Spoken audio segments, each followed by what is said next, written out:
चलिए, तो अभी चैप्टर नंबर 7 के अंदर हम करने वाले हैं अल्टरनेटिंग करंट को। इसके प्रीवियस ईयर एमसीक्यू करते हैं। पहला क्वेश्चन क्या कहता है यार, the figure shows variation of current I with time T in 4 devices P Q R and S, the device in which N alternating current flows. मतलब अलग अलग 4 डिवाइसेस दिखाए गए हैं। इस एक्सिस पे टी लिया गया है, टाइम लिया गया, और इस एक्सिस पे करंट लिया गया है। आपको बताना है कि अल्टरनेटिंग करंट कौन सा है। बहुत सारे बच्चे यहाँ पे गलती क्या करेंगे, वो इसको भी अल्टरनेटिंग करंट बताएंगे, बट नहीं यार, ये ओरिजिन से स्टार्ट नहीं हो रहा है। अल्टरनेटिंग करंट तो यहाँ से स्टार्ट हो रहा है ना, ओरिजिन से।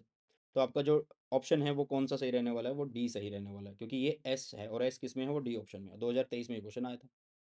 क्योंकि बहुत सारे बच्चे यहाँ इसको बोलते हैं, अरे भाई ऊपर से कहाँ से स्टार्ट हो रहा है, मतलब करंट जब जीरो टाइम था तब भी करंट था, जब जीरो टाइम था तब भी करंट था, इसका मतलब है ना। बाकी तो है ही नहीं है, ये भी नहीं है, ये भी नहीं है, और ये भी नहीं है। नेक्स्ट, नेक्स्ट बोला जा रहा है an A C voltage V is equal to V nought sine omega T is applied to a series combination of a resistor R and an element X, the instantaneous current in the circuit is this. मतलब ये बोल रहा है कि भाई एक voltage V not है, उसको एक रजिस्टर और एक नाम, मतलब एक कोई डिवाइस ली गई, डिवाइस नहीं मतलब कुछ एक इंस्ट्रूमेंट लिया गया, ठीक है, एलिमेंट लिया गया, उसका नाम एक्स है। तो करंट जो है वो लीड कर रहा है। तो भाई आर के केस में voltage and current same face में होते हैं।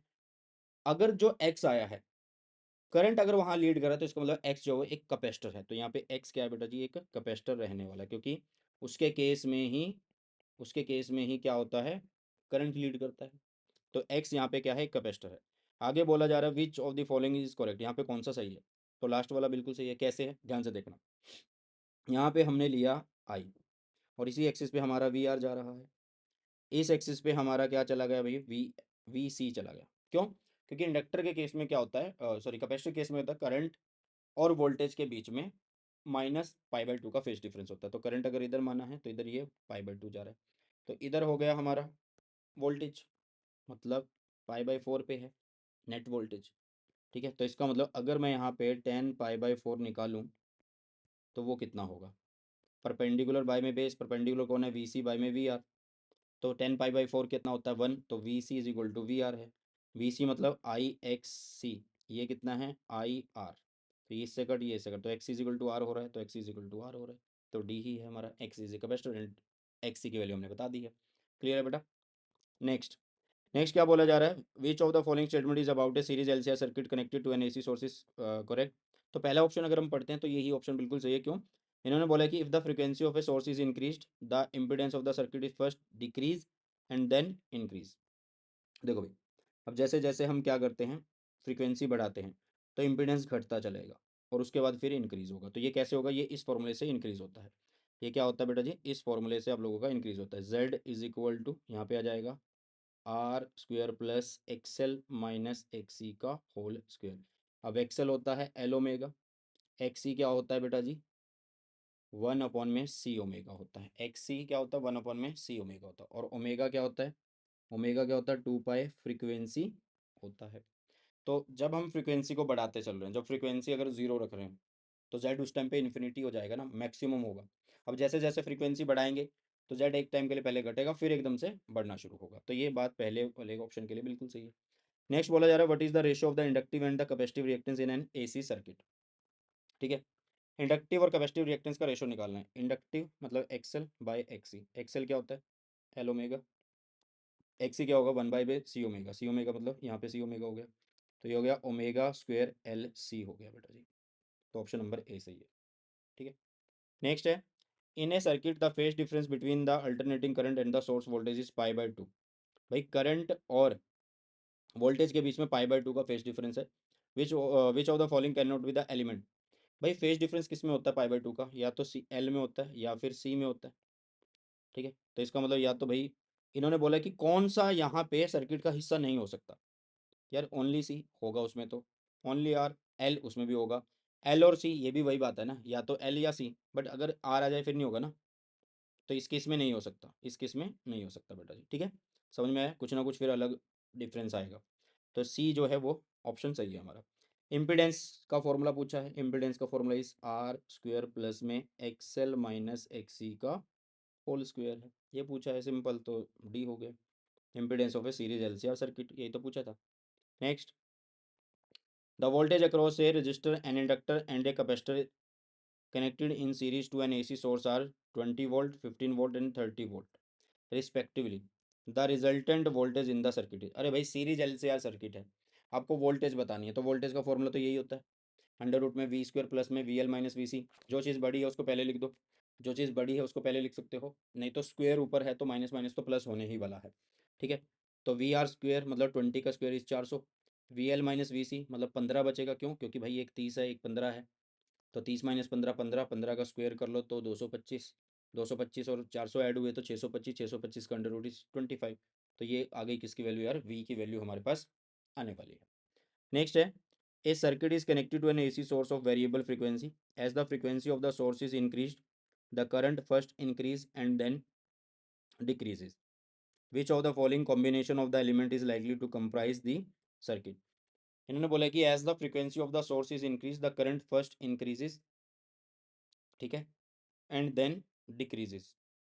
Which of the following, भाई ये तो सीरीज एलसीआर सर्किट में होता है ना काम, क्योंकि उसी में ही तो हमारे पास क्या आता है, Z आता है, वो Z क्या है, बदलता है।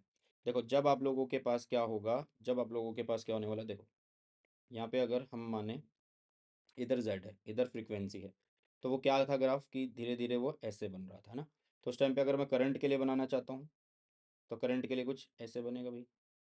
तो जैसे जैसे पहले क्या होता है, करंट इंक्रीज होता है, as the frequency of the source is increased, जैसे जैसे फ्रीक्वेंसी बढ़ रही है द करंट फर्स्ट इंक्रीज हो रहा है, फिर डिक्रीज हो रहा है, ठीक है, फर्स्ट डिक्रीज फिर उसके बाद क्या हो रहा है, डिक्रीज हो रहा है। ठीक है, तो ये सीरीज एलसीआर सर्किट का ही तो खेल होता है ना। चलिए नेक्स्ट आप लोगों के पास क्या है, एक 15 ओहम रजिस्टर है, एक 80 मिली हेनरी का इंडक्टर और कैपेसिटर जो है वो सी कैपेसिटेंस का है, are connected in series with 50 hertz AC source, मतलब तीनों के तीनों सीरीज में कनेक्टेड है और एसी सोर्स कितना 50 हर्ट्ज है यहाँ पे। If the source voltage and the current in the circuit are in phase, इन्होंने बोला if the source voltage and current in the circuit are in phase then the value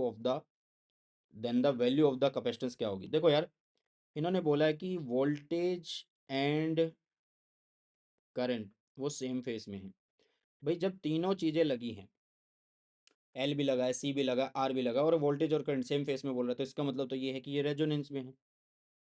इसका मतलब तो ये कौन सा केस है भाई, रेजोनेंस का केस है, बताओ ये कौन सा केस है, रेजोनेंस का केस है, रेजोनेंस के केस में तो ये होगा, तो XL is equal to X ही हो गया, XL is equal to X, XL क्या होता है एल ओमेगा, एक्सी क्या होता है 1/c ओमेगा, तो यहाँ पे हो गया 2 पाई फ्रिक्वेंसी एल, यहाँ पे हो गया 1/2 पाई फ्रिक्वेंसी सी, सी अगर मैं निकालूंगा तो ये बनेगा 1/4 पाई स्क्वेयर एफ स्क्वेयर और साथ में हो जाएगा यहाँ पे एल। क्लियर है, तो ये फॉर्मूला है, सारी वैल्यूज़ आप लोगों के पास है, 4 एक वैल्यू है, पाई एक वैल्यू है, उसके बाद फ्रीक्वेंसी इन्होंने खुद दे रखी है भाई 50 हर्ट्ज है, और उसके बाद एल भी दे रखा है ये रहा। ठीक है, सी हमें फाइंड आउट करना है, तो इस तरीके से हम फाइंड आउट करेंगे भैया, और 127 माइक्रोफेराड आने वाला है। नेक्स्ट बोला जा रहा है कि एक 300 ओम का रजिस्टर है और एक कैपेसिटर है जिसकी वैल्यू 25 बाई में पाए माइक्रोफेराड है, are connected in series to a 200 volt और 50 hertz AC source, the current in the circuit is, क्या होने वाला है। देखो यार सर्किट के अंदर रजिस्टर और कैपेसिटर है और करंट तुमसे पूछा, साथ में तुम्हें फ्रीक्वेंसी पूछे, साथ में तुम्हें वोल्टेज दिया हुआ है ना, तो करंट कैसे निकालेंगे भाई, करंट तो सिंपल है, वी बाई में टोटल रेजिस्टेंस होगा, अगर वी और क्या लगे हुए हैं रजिस्टर और सी लगे हुए तो जेड निकालना होगा, तो जब दो चीज़ें लगी हुई हैं तो फिर जेड कैसे निकाल सकते हैं, ऐसे निकाल सकते हैं भैया, अंडर रूट में आर स्क्वेयर प्लस एक्सी का स्क्वेयर। तो एक्सी कैसे निकालना है, एक्सी वही उसी मेथड से निकालना है, एक्सी क्या होता है 1/c ओमेगा, और ये होगा 1/2 पाई फ्रीक्वेंसी सी। तो पहले हम एक्सी निकालेंगे जो कि 400 बनेगा, फिर तो बिल्कुल सिंपल हो जाएगा, क्योंकि आर ऑलरेडी आप लोगों के पास गिवन है 300 का स्क्वायर और 400 का स्क्वायर करो टोटल, तो बाहर आके आप लोगों के पास 500 ओम आ जाएगा। बस वी दिया हुआ है 200, टोटल रेजिस्टेंस आ गया कितना 500, तो 200 बाई में 500 कितना हो रहा है, ये इससे कट ये इससे कट, तो 0.4 एम्पियर हो रहा है या नहीं हो रहा है। आपको सोचना है बस क्या पूछ रहा है भाई वो, आपको सिर्फ सोचना है, क्योंकि इस क्वेश्चन में सिंपल था कि रजिस्टर था और एक इंडक्टर था और कुछ भी नहीं है और सिंपल था। नेक्स्ट सेलेक्टिविटी, भाई क्यू का जो फॉर्मूला होता है वो 1 बाई में आर अंडर रूट में एल बाई में सी होता है। अब ये क्यू क्या होता है, सेलेक्टिविटी डिसाइड करता है, तो इन्होंने selectivity of a series LCR AC circuit पूछा है और पूछा है कि वो लार्ज कब होती है, जब आर की वैल्यू स्मॉल हो और एल की वैल्यू बड़ी हो, तो ये होती है भैया सी ऑप्शन में, जब आर एल की वैल्यू जो है वो लार्ज हो और आर की वैल्यू जो है वो स्मॉल हो। क्लियर है, चलिए नेक्स्ट क्या बोला जा रहा है, when an alternating voltage is equal to this, is applied to a current, जिसमें करंट जो है π/2 है, प्लस π/2 है, flow through it, the average power dissipated, भाई जीरो होने वाली है, क्योंकि यहाँ पे जो फाई होगा वो 90 डिग्री है, क्योंकि आपके पास जो एवरेज पावर होगी वो कितनी आने वाली है, वो आप लोगों के पास सिंपल है कि वो ज़ीरो आने वाली है। क्लियर है बेटा, समझ में आया या नहीं आया? ठीक है, चलिए, क्योंकि हमें cos फाई देखना है, और cos फाई यहाँ पे कितना हो रहा है, वो फाई की वैल्यू 90, तो cos 90 ज़ीरो, तो आंसर आ गया ज़ीरो बेटा। ठीक है, चलिए अब आगे बढ़ते हैं नेक्स्ट की तरफ। इन्होंने बोला है कि जो पावर फैक्टर है of a series L C R resonant sorry, इन्होंने बोला the power factor of a series L C R circuit at resonance क्या होता है? भाई सबसे पहली बात, जो पावर फैक्टर है cos फाई से शो करते हैं, ये होता है R/z। और रेजोनेंस पे क्या होता है? रेजोनेंस पे दोनों बराबर होते हैं एक दूसरे के, तो इसका मतलब ऊपर भी आर नीचे भी आर, तो ये हो गया 1, तो cos फाई जो होता है वो 1 होता है, मतलब पावर फैक्टर यूनिटी होता है। Next, the core of a transformer is laminated to reduce the effect of dash. भाई जो ट्रांसफॉर्मर होते हैं उनकी कोर को क्यों लेमिनेट किया जाता है? ताकि वो मतलब हीट होके, मतलब क्या होता है कि वो ना मास बॉडीज बन जाती हैं, तो उनके अंदर एक करंट बन जाता है, छल्लेदार करंट बोलते हैं उसको, जिसको बोलते हैं एडी करंट। तो इसको रिमूव करने के लिए हम ये सारी चीज़ें करते हैं बेटा जी। ओके, चलो तो नेक्स्ट जो हमारा चैप्टर होगा वो हमारा 8वां चैप्टर होने वाला है, चलिए उसको भी करते हैं।